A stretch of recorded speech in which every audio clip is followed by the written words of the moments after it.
আসসালামু আলাইকুম everyone, welcome to অরণ্য রান্নাঘর। আজকে আমি দারুণ স্বাদের মুসমুসে জামাই পিঠা তৈরি করব।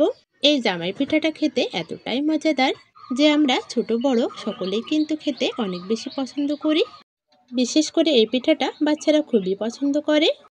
এই পিঠাটা কিন্তু আমরা একদিন তৈরি করে বেশ অনেক দিন সংরক্ষণ করতে পারি। আর এই পিঠাটা তৈরি করতে কিন্তু আমাদের খুব একটা সময়ের প্রয়োজন হয় না। ঘরে থাকা সামান্য কিছু উপকরণে আমরা এই পিঠাটা তৈরি করতে পারি। আশা করি আজকের এই জামাই পিঠা রেসিপিটা আপনাদের কাছে খুবই ভালো লাগবে। ভালো লাগলে অবশ্যই আমার ইউটিউব চ্যানেলটি সাবস্ক্রাইব করবেন, বেল বাটনটি অন করে রাখবেন পরবর্তী ভিডিওর নোটিফিকেশন সবার আগে পাওয়ার জন্য। ফেসবুক থেকে দেখে থাকলে অবশ্যই একটি লাইক দিয়ে আমার পেজটি ফলো দিয়ে রাখবেন। তাহলে কথা না বাড়িয়ে চলুন রেসিপিতে চলে যাই। পিঠাটা তৈরি করার জন্য আমি এখানে 2 কাপ পরিমাণ চালের গুঁড়া নিয়েছি। স্বাদ অনুযায়ী লবণ দিয়ে দিতে হবে। গুঁড়ার সাথে লবণটা এবার খুব ভালোভাবে আমাদের মিশিয়ে নিতে হবে। মিশানো হয়ে আসলে এখানে আমাদের অল্প অল্প করে পানি নিয়ে আটাটা ভালোভাবে মাখিয়ে নিতে হবে।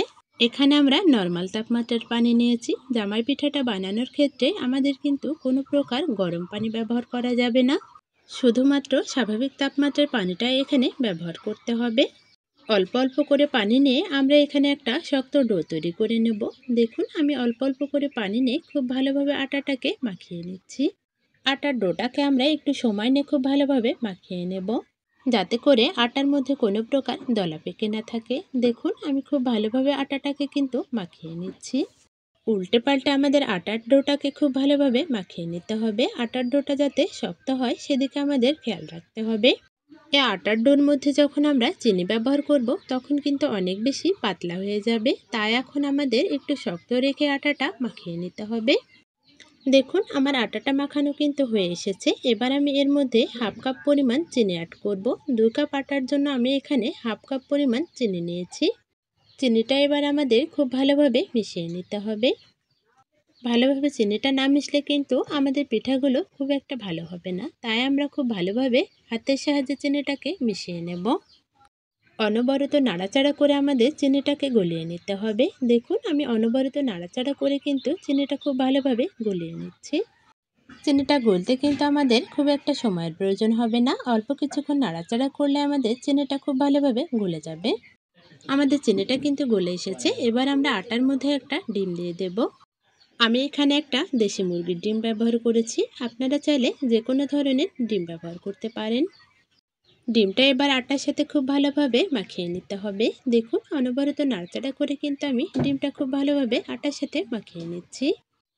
আমার আটাটা কিন্তু মাখা হয়ে এসেছে। এবার আমাদের পিঠাগুলো ভেজে নিতে হবে। তার আগে কিন্তু আমাদের আটার ঘনত্বটা ঠিক আছে কিনা দেখে নিতে হবে। দেখুন আমাদের আটাটা কিন্তু খুব বেশি পাতলা অথবা খুব বেশি ঘন করা যাবে না, মিডিয়াম রেখে আমাদের আটাটা খুব ভালোভাবে মাখাতে হবে। জামাই পিঠা তৈরি করার জন্য এখানে আমি একটা লোহার ছাঁচ নিয়েছি। লোহার ছাঁচটা তেলের মধ্যে কিছুক্ষণ ডুবিয়ে গরম করে নিতে হবে। গরম হয়ে আসলে ছাঁচটা আমরা উঠিয়ে নেব এবং পিঠার জন্য যে গোলাটা তৈরি করেছিলাম তার মধ্যে ডুবিয়ে নিতে হবে।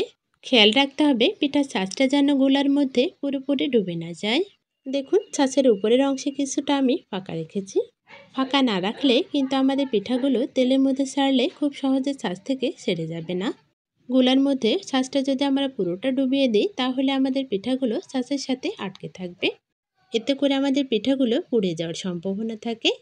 দেখুন আমার পিঠাটা কিন্তু ভাজা হয়ে এসেছে। এবার আমি পিঠাটা উঠিয়ে নেব। পিঠাটা যতক্ষণ তেল ঝরতে থাকবে ততক্ষণ আমরা আবারও ছাঁচটা তেলের মধ্যে দিয়ে গরম করে নেব। গরম হয়ে আসলে আবারও আমাদের ছাঁচটা গোলার মধ্যে ডোবাতে হবে। হালকা ফাঁকা রেখে পিঠাটা যখন আমরা তেলে ছাড়বো তখন কিন্তু ছাঁচ থেকে সঙ্গে সঙ্গে পিঠাটা ছেড়ে যাবে। পিঠাটা ছাড়া হয়ে আসলে ছাঁচটা আমি কড়াইয়ের সাথে একপাশে রেখে দিচ্ছি এবং একটা ছুরির সাহায্যে খুব ভালোভাবে পিঠাটা উল্টে পাল্টে নিচ্ছি।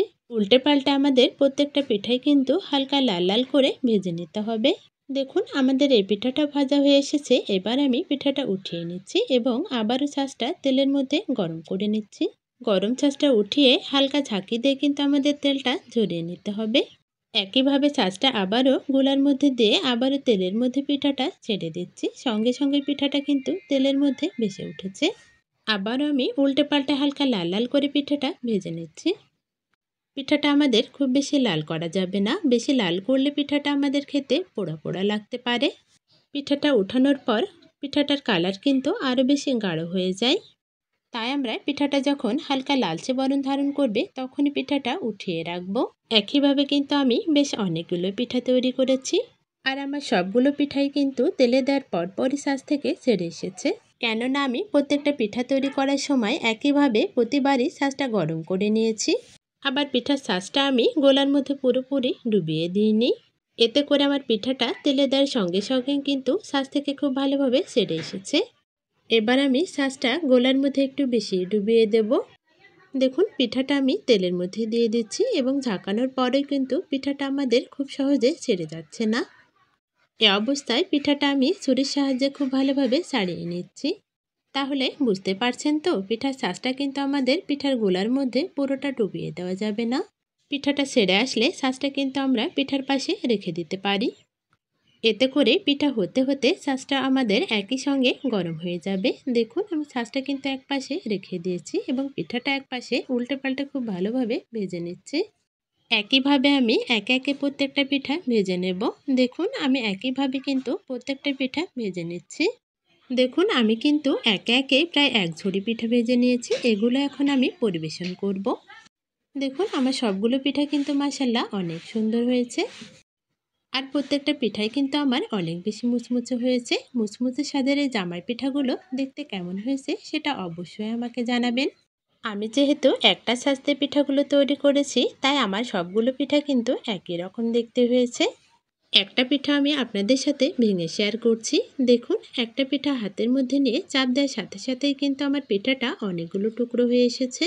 এতে করে আপনারা নিশ্চয়ই বুঝতে পেরেছেন আমাদের পিঠাগুলো ঠিক কতটা মুচমুচে হয়েছে। এই মুচমুচে স্বাদের পিঠাটা আপনারাও কিন্তু খুব সহজে বাড়িতে তৈরি করে নিতে পারবেন। এতে করে আপনার ফুল ফ্যামিলি কিন্তু আপনার পরে অনেক বেশি খুশি হয়ে যাবে। আর আপনার বাচ্চারা এই পিঠাটা ছাড়া অন্য কোনো পিঠা খেতেই চাইবে না। আমার এই পিঠার রেসিপিটা যদি আপনাদের কাছে একটু ভালো লেগে থাকে তাহলে অবশ্যই ফ্রেন্ডস ও ফ্যামিলির সাথে শেয়ার করবেন। ভিডিওটি দেখার পর অবশ্যই একটি লাইক দিয়ে যাবেন। অন্য কোনো রান্নার রেসিপি দেখতে চাইলে অবশ্যই আমাকে কমেন্টসে জানাবেন। আমার ইউটিউব চ্যানেল ও ফেসবুক পেজটি ফলো করে আমার পাশেই থাকবেন। আজকের মতো এখানেই বিদায় নিচ্ছি। সবাই ভালো থাকবেন, সুস্থ থাকবেন। আল্লাহ হাফেজ।